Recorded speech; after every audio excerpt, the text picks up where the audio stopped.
रहीम अस्सलाम वालेकुम नाज़रीन, आप यूट्यूब चैनल देख रहे हैं। मैं इमरान खान हूँ। कुछ आम खबरें हैं वो आप तक पहुँचाते हैं। सबसे पहले तो मरियम नवाज़ साहिबा के लतीफ़े ख़त्म ही नहीं हो रहे और जो इंटरव्यू लेने के लिए लोग जा रहे हैं उनके पास भी अदाद शुमार नहीं है कि वो पूछ ही लें कि मरियम नवाज़ साहिबा हाउ इज़ इट पॉसिबल जो बातें आप कर रही हैं। कभी कहती हैं मैं चूल्हे के ऊपर फ्राइंग पैन गर्म करके तो मैं कपड़े इस्त्री करती थी। कभी उल्टे सीधे राइटर्स के नाम लेती हैं और वो नाम भी जो है वो 15 कट लगाने पड़ते हैं, बार बार नाम याद दिलवा कर लेने पड़ते हैं। अब मरियम नवाज़ साहिबा ने इंटरव्यूज़ के अंदर मुख्तलिफ़ किस्म के वो लतीफ़े सुनाती रहती हैं और अजीब अजीब बातें करती रहती हैं। तो यहाँ पे एक उन्होंने नया लतीफ़ा सुना दिया है। मरियम नवाज़ ने कहा कि जो चीफ़ जस्टिस थे आसिफ सईद खोसा साहब, उनके बारे में मरियम नवाज़ ने क्लेम किया कि खोसा साहब ने नवाज शरीफ साहब से एक्सटेंशन मांगी थी। ये मरियम नवाज़ साहिबा ने क्लेम किया। एक तो चीफ जस्टिस ऑफ पाकिस्तान को एक्सटेंशन नहीं दी जा सकती, उसके अंदर कोई ऐसा तरीक़ाकार नहीं है। और चीफ जस्टिस ऑफ पाकिस्तान की तकर्री में भी हुकूमत का कोई ऐसा किरदार होता नहीं है जैसा आर्मी चीफ की तकर्री के अंदर होता है। यानी अगर इमरान खान वज़ीर आज़म है और वो चाहते हैं कि अगला चीफ जस्टिस ये शख्स ना आए या वो शख्स ना आए तो वो नहीं कुछ कर सकते, और अगर वो चाहे कि ये वाला आ जाए तो वो नहीं कुछ कर सकते। तो फिर नवाज शरीफ भी वज़ीर आज़म थे तो उनके पास ये इख्तियार नहीं था। लेकिन एक बहुत अजीबो गरीब जो मरियम नवाज़ साहिबा ने स्टेटमेंट दिया, वहाँ सहाफ़ी ने भी नहीं पूछा और मेरे ख्याल में उनके दिमाग में नहीं आया होगा। हालांकि सहाफ़ी जो है वो उनको नॉर्मली इन चीज़ों का पता होता है। आसिफ सईद खोसा साहब ने जो हलफ लिया था चीफ जस्टिस ऑफ पाकिस्तान का, वो लिया था 18 जनवरी 2019 को। 18 जनवरी 2019 को नवाज शरीफ साहब कहाँ थे, याद है आपको? 18 जनवरी 2019 को नवाज शरीफ साहब कोट लखपत जेल के अंदर बंद थे और ओहदे की मुद्दत ख़त्म होती है जस्टिस खोसा साहब की 21 दिसंबर 2019 को। अब 21 दिसंबर 2019 को नवाज शरीफ साहब कहाँ थे? नवाज शरीफ साहब 19 नवंबर 2019 को पाकिस्तान से निकलकर बरतानिया चले गए क्योंकि वो शदीद बीमार थे उनके बकौल, और उनके प्लेटलेट्स गिरे हुए थे और वो वहाँ जाके इलाज करवा रहे थे। अब मरियम नवाज साहिबा ने एक पोल और खोल दिया नवाज शरीफ साहब का। ये वो गड़ा मुद्दा है जिसको नहीं उखाड़ना चाहिए था और इससे नवाज शरीफ साहब को बहुत नुकसान होगा। ये खबर बहुत पहले से मार्केट में थी कि नवाज शरीफ साहब जब नैब की हिरासत में थे तो नवाज शरीफ साहब को जानबूझकर डॉक्टर अदनान के थ्रू कुछ ऐसा खिलाया गया दवाइयों के साथ जिससे नवाज शरीफ साहब के प्लेटलेट्स गिर गए, और ये कहानी बड़ी मशहूर हो चुकी थी और ये पता था कि नवाज शरीफ साहब के आर्टिफिशियली प्लेटलेट्स गिराए गए हैं और उनको मैनेज करके रखा गया है और इसके बाद जब चाहेंगे तो उनको वापस भी ऊपर लाया जा सकता है। और उनकी रिपोर्टों के अंदर भी दो नंबरी हो रही थी और आपको पता है उस वक्त पाकिस्तान का एक ताकतवर तरीन आदमी नवाज शरीफ को निकालने के लिए पूरी गेम कर रहा था और डील के नतीजे में नवाज शरीफ साहब पाकिस्तान से बाहर गए नवंबर 2019 में। तो ये जो जहर वाली बात है ये उस वक्त जो है नवाज शरीफ के एक बेटे ने की थी और उसी वक्त शोर मच गया था कि जो भी नवाज शरीफ को दिया जाता था वो उनके घर से आता था और घर वाले खुद लेकर आते थे और वही नवाज शरीफ साहब को देते थे। नवाज शरीफ साहब उसको खाते थे और वो सामान वापस चला जाता था। इस बात को आप दोबारा ज़हन नशीन कर लें कि जो भी आता था घर से आता था। डॉक्टर अदनान लेकर आता था।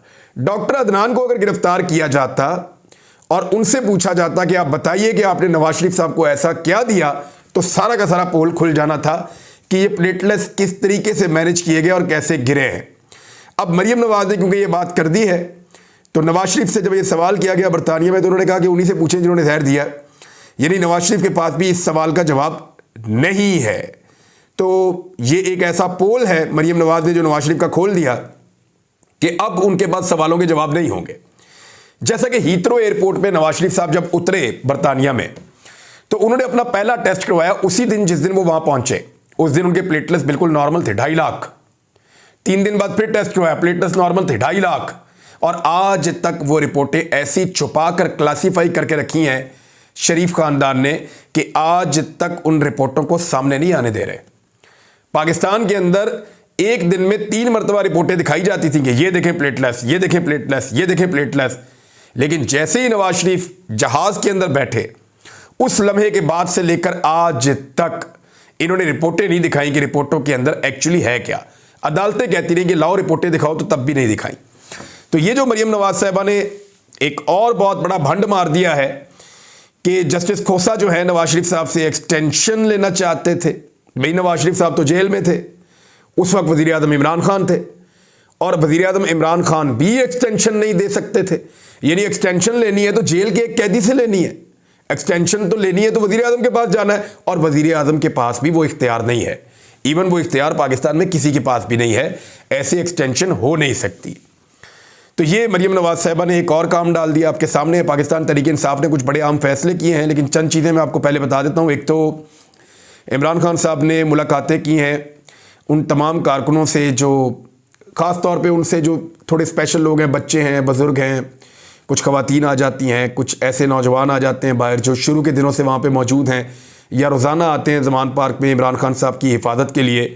तो उनमें कुछ बच्चे भी थे कुछ लोगों के साथ, तो उन्होंने कहा इन लोगों को लेकर आओ अंदर, क्योंकि ये जो ज़िले शाह वाला वाक़या हुआ उसने उन पर बड़े असरात डाले हैं और उन्हें खासी तकलीफ़ है। सिक्योरिटी रीजंस के बावजूद इमरान खान साहब पहले भी कहते रहे हैं कि लोगों को मिलाओ, लेकिन इमरान खान साहब की सिक्योरिटी और सिक्योरिटी की टीम, उन्होंने बड़े सख्त किस्म के चेक रखे हुए हैं और वो किसी को भी इमरान खान साहब से जाकर अंदर मिलने नहीं देते।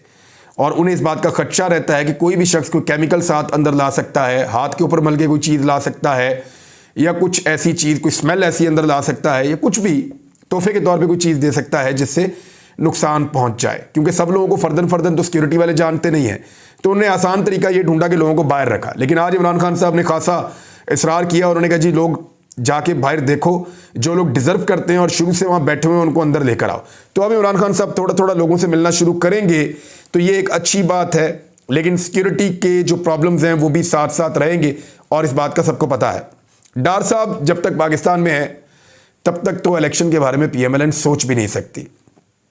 IMF की एक और शर्त पूरी करते हुए, अभी IMF ने पैसा नहीं दिया, अभी IMF के साथ मुआहिदा मुकम्मल नहीं हुआ। इसहाक डार की जो जेनवन नाक से लकीरें निकलाई जाती हैं ना, IMF नाक से लकीरें निकलवा रहा है इसहाक डार की। वजह क्या है? इसहाक डार ने बड़े बोल बोले थे, मैं IMF को 25 साल से जानता हूँ, नहीं आते तो ना आए, नहीं मुआहिदा करते तो दौड़ जाएं, मैं किसी की मिन्नतें नहीं कर सकता। भाई इतनी आकड़ है तुम्हारे अंदर भाई। और भाई मुल्क के वजीर खजाना है आप, आपने मुल्क के मामला चलाने हैं, आप कोई अपना प्राइवेट बिजनेस तो चला नहीं रहे। अपने प्राइवेट बिजनेस में तो आपकी जो है मुस्कुराहट खत्म नहीं होती, वहां पे आप जो है वो बाहर के नीचे लग जाते हैं, और जब पाकिस्तान चलना है वहां पे आप जो है वो अकड़ आपकी खत्म नहीं हो रही।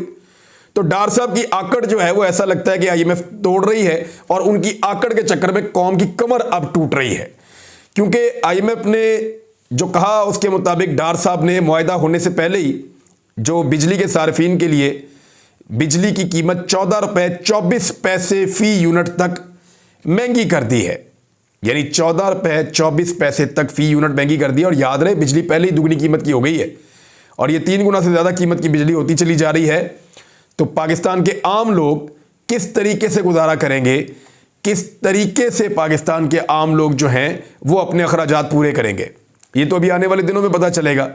पाकिस्तान तहरीक इंसाफ ने कुछ फैसले किए हैं, और उसमें एक ये है कि सफारती सतह के ऊपर जो इंसानी हुकूक की खिलाफ वर्जियाँ पाकिस्तान में हो रही हैं उनका मामला उठाया जाए। देखें, अदालतें इन मामलात को नहीं उठा रही। जिस तरह दिल्ले शाह का कत्ल हुआ, जिस तरह दफ़ा 144 लगी और फिर उठा ली गई, सारा दिन लोगों को मारा गया, पाकिस्तान में कोई अदालत को होश ही नहीं है। पाकिस्तान में कोई ऐसा इदारा ही नहीं है जिसके पास आप ले जाएं एप्लीकेशन और जाकर कहें कि ये ज़्यादती हो रही है। किसी ने बात ही नहीं सुनी। तो पाकिस्तान तहरीक इंसाफ या तो कानून हाथ में ले ले, और वो बिल्कुल गलत होगा, नहीं लेना चाहिए, तो या फिर कानून जो है वो इंसाफ देना शुरू कर दे, वो भी नहीं मिल रहा। तो फिर उन्होंने जो आलमी इदारे हैं उनसे रब्ता करने का फ़ैसला किया, और इमरान खान साहब ने शाह महमूद कुरैशी को गैर मुल्की सफारतकारों को ख़त लिखने की हदायत कर दी है। सफारतकारों को लिखे जाने वाले खतूत में इंसानी हुकूक की खिलाफ वर्जियों का मामला उठाया जाएगा। इंसानी हुकूक की आलमी तंजीमों को भी खतूत की कॉपियाँ अरसाल की जाएंगी, और खतूत में ज़िले शाह की हलाकत का मामला और जो भी मुकदमात दर्ज किए जा रहे हैं कंटिन्यूसली, 100 मुकदमे तो इमरान खान साहब पे होने वाले हैं, 80 के करीब हो गए हैं। लाठी चार्ज होता है, आंसू गैस जो है वो फेंकी जाती है हमेशा एक्सपायर्ड, और तशद्दुद के वाक़यात जो हैं वो बढ़ते चले जा रहे हैं, लोगों को नंगा कर रहे हैं, लोगों के मुंह पे कपड़ा डाल रहे हैं, सहाफ़ियों के साथ जुल्म सितम हो रहा है। दर्जनों मुकदमा दर्ज हैं, 2 दर्जन तो मेरे पे ही हैं सिर्फ, तो इस किस्म की जो सूरत हाल है वो सारे को उजागर करेंगे दुनिया के सामने पाकिस्तान तहरीक इंसाफ के लोग। मेरे ख्याल में ठीक है, ये जब इंसाफ ना मिले तो फिर आगे से आगे बढ़ना चाहिए और कोशिश करते रहना चाहिए। दूसरी जानिब पाकिस्तान तहरीक इंसाफ ने जो वकला की बार्स हैं और जो सदूर हैं मुख्तलिफ बार्स के और जो वकला की तंजीमें हैं उनसे राब्ते करने का फ़ैसला किया है, क्योंकि तहरीक इंसाफ को ऐसा लगता है कि अदलिया बचाओ तहरीक इस वक्त शुरू करनी चाहिए और सीनियर रहनुमा पर मुश्तमिल मुख्तलिफ वफूद भी तश्कील दिए जाएंगे। तहरीक इंसाफ के वफूद पाकिस्तान भर की बार्स के अंदर जाकर मुलाकातें करेंगे। अदलिया बचाओ तहरीक के लिए मुख्तलिफ बार्स में मरहलावार एहतजाज किया जाएगा। PTI के चेयरमैन इमरान खान अदलिया बचाओ तहरीक में मुख्तलिफ बार्स से भी खिताब करेंगे। अदलिया बचाओ तहरीक में सिविल सोसाइटी को भी शामिल किया जाएगा। अच्छा, ये अब सिविल सोसाइटी को और वकला को अगर मुतहरिक करने में इमरान खान साहब कामयाब हो गए तो ये उनकी एक बड़ी कामयाबी हो सकती है, क्योंकि इनके बलबूते के ऊपर किसी तहरीक को खड़ा करना ज़्यादा आसान रहता है, इसलिए कि वकला अपने हुकूक को, कवानीन को ज़्यादा बेहतर जानते हैं और ज़्यादा दिलेरी के साथ चीज़ों का सामना भी करते हैं और उन्हें एक्चुअली हकीकत पता है कि कौन किस लेवल तक और किस हद तक जा सकता है। आम लोगों को जो है वो डराया धमकाया जा सकता है, वकला के ऊपर इतनी जल्दी से धौंस नहीं जमाई जा सकती। दूसरी जानिब इमरान खान साहब ने कहा है कि कारकुन की हलाकत और दौरान हिरासत तशद्दुद पर अदलिया कब हरकत में आएगी। अब एक और भी खबर आ रही है और वो ये आ रही है कि PNN का रिपोर्टर ज़ुहैब, अगर वो ये फुटेज ना बनाता तो आज इमरान खान साहब के ऊपर अलग से ये एक कत्ल का मुकदमा दर्ज किया जाता। और मुबैना तौर पे मुझे एक साहब ने फ़ोन करके ये चीज़ बताई। उन्होंने कहा कि ज़िल्ले शाह जब गिरफ़्तार हो गया था तो उस वक्त ये फ़ैसला किया गया कि पाकिस्तान तहरीक इंसाफ के एक कारकुन को मार दिया जाए और उसको पाकिस्तान तहरीक इंसाफ की क़यादत पर डाल दिया जाए और कत्ल का एक ऐसा मुकदमा दर्ज किया जाए जिसके नतीजे में इमरान खान साहब को लंबे अरसे तक अंदर रखा जा सके। तो ज़िल्ले शाह जो है उसको सेलेक्ट किया गया और उसको टॉर्चर करके मारा गया मुबैना तौर पे। मैं आपको फिर कह रहा हूं, जिसने मुझे ये बात बताई है। और जब मार दिया गया तो फिर इसकी लाश को पहुंचाया गया सर्विसेज अस्पताल। अब कोशिश की जा रही है कि तमाम फुटेज जितनी भी है इस वाक़े से रिलेटेड उसको डिलीट कर दिया जाए, लेकिन ज़ुहैब नामी एक रिपोर्टर हैं, वो अपने मोबाइल कैमरा के साथ उस वक्त उस गाड़ी के बाहर पहुंच गए जहां पे कारकुनों को अंदर बंद किया गया था और कारकुनों को उन्होंने आवाज़ देकर पूछा तो अंदर उसको ज़िले शाह नज़र आ गया। ज़िले शाह क्योंकि इस पूरे जो बाहर कैंप्स लगे हुए हैं ज़मान पार्क के बाहर, उनकी जान था, लोगों के साथ, सबके साथ इसके ताल्लुकात थे, सहाफ़ियों के साथ भी, हर एक के साथ। तो ज़िले शाह जो है इसको उसने आवाज़ दी तो ज़िले शाह ने अंदर से जवाब भी दिया और उस वक्त वो भला चंगा था। ये जो वीडियो थी इसको हामिद मीर के ज़रिए, जियो के ज़रिए, समा के ज़रिए, 24 चैनल के ज़रिए साबित करने की कोशिश की गई कि ये वीडियो जेल भरो तहरीक के टाइम की है और ज़िले शाह कल गिरफ्तार नहीं हुआ, बल्कि ये साबित करना चाह रहे थे कि इसको पाकिस्तान तहरीक इंसाफ ने कत्ल करके पुलिस पे डालने का मंसूबा बनाया है। इमरान खान लाशों की तलाश में थे और ये कहा जाएगा कि जी उन्होंने, क्योंकि लाश की तलाश थी तो बंदा मार के तो उन्होंने डाल दिया पुलिस के ऊपर और गवर्नमेंट के ऊपर, लेकिन वो अपने मंसूबे में नाकाम हो गए। इसीलिए कहते हैं ना, एक मंसूबा इंसान बनाता है और एक मंसूबा अल्लाह रब्बुल इज़्ज़त बनाते हैं और अल्लाह रब्बुल इज़्ज़त के मंसूबे के सामने किसी का मंसूबा नहीं चलता। तो हुआ ये कि वो वीडियो बन गई और वो वीडियो वायरल हो गई और वो वीडियो के सारे सबूत इस वक्त मौजूद हैं। अब गवर्नमेंट को ये उल्टा पड़ गया कि भाई बंदा तो मर गया है तो अब हम करें क्या, तो उन्होंने फौरी तौर पे उसको एक्सीडेंट डिक्लेयर कर दिया। लेकिन एक्सीडेंट के अंदर इस नौइयत की जिस्म के आगे और पीछे दोनों तरफ, ऊपर और नीचे हर तरफ 26 चोटें नहीं लग सकती, मुमकिन नहीं है, हमने कभी कोई ऐसा एक्सीडेंट नहीं देखा।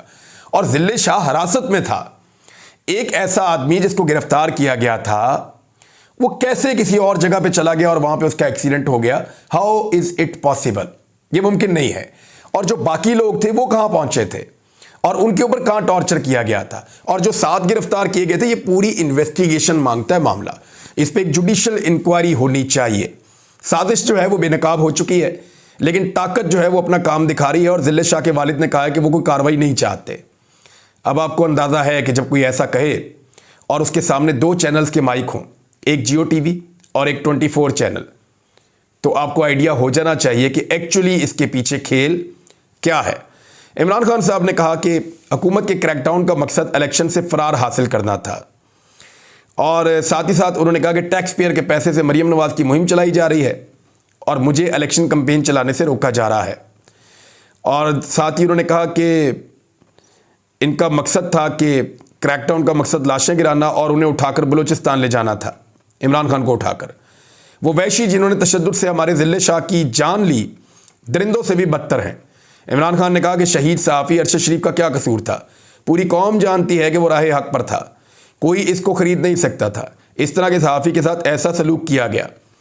और साथ ही साथ इमरान खान साहब ने कहा नफ्सियाती तौर पर मजहूल और दिमागी खलल के शिकार एक शख्स की निगरानी में आदम सवाती, शहबाज गिल और बहुत से सियासी कारकुनान को ज़ेर हिरासत तशद्दुद का निशाना बनाया गया। दौरान हिरासत तशद्दुद की इस रस्म बद के खात्मे के लिए हमारी अदलिया कब हरकत में आएगी? यानी आइन से मुतसादम है ना ये चीज़ें। तो इमरान खान साहब ने सवाल ठीक किया, लेकिन दूसरी जानिब राना सनाउल्लाह साहब कह रहे हैं कि इमरान खान साहब को ज़रूर पकड़ेंगे, उनके शौक ही पूरे नहीं हो रहे। तो मेरे ख्याल में पाकिस्तान की मईशत की तरफ तवज्जो दें, पाकिस्तान की सिक्योरिटी की तरफ तवज्जो दें और सिक्योरिटी के बहाने इलेक्शन डिले करने की कोशिश ना करें, क्योंकि पिछले वीलॉग में मैंने सिक्योरिटी मामले का पूरा पोल खोल दिया है। अगर आपने नहीं देखा तो पहले वाला वीलॉग ज़रूर देखिएगा, आपको आइडिया हो जाएगा कि पाकिस्तान के सिक्योरिटी फोर्सेस कैसे झूठ बोल के इलेक्शन को रोकना चाहते हैं। अब तक के लिए इतना ही, अपना ख्याल रखिएगा, अपने इस चैनल का भी। अल्लाह हाफ़िज़।